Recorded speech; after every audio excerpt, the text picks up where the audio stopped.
Welcome to your deep dive, everybody. Get ready because this one's intense. We're going deep, deep into the world of Wolverine, or should I say, into the minds of those who hate him the most. You guys sent in some seriously dark stuff about this group, the Red Right Hand, and their vendetta against everyone's favorite knucklehead. This is some next level grudge holding, and trust me, it gets brutal. It really does. Yeah. I mean, we're not just talking about a brawl in a back alley here. What we have, looking at these stories, is a calculated, meticulously planned attempt to utterly and completely destroy Wolverine. And the truly terrifying part, they understood that simply killing him, that wasn't enough. Yeah, Wolverine's basically immortal, right? So Yeah. how do you punish a guy who can regenerate from, like, a pile of ash? Precisely. His healing factor, the thing that makes him so formidable, is also, in a way, his greatest weakness. Because it means he experiences the pain, the loss, the consequences of his actions for so much longer than anyone else. So the Red Right Hand, these guys knew how to hit him where it hurt.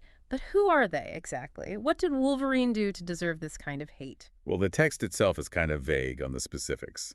Each member, it says, had their lives tragically affected by Wolverine. Tragically affected. That's putting it mildly, don't you think? Considering Wolverine's history, I can only imagine the kind of pain we're talking about here.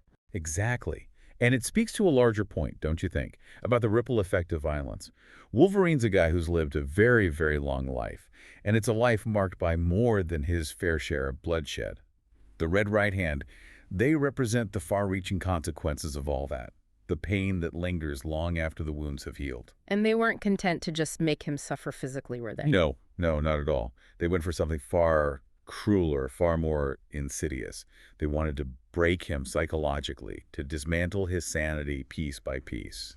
And they really went all out, didn't they? We're talking demons, alternate realities. Wolverine's seen some things in his day, but even for him, this was a whole new level of messed up. You have to remember, they were playing the long game.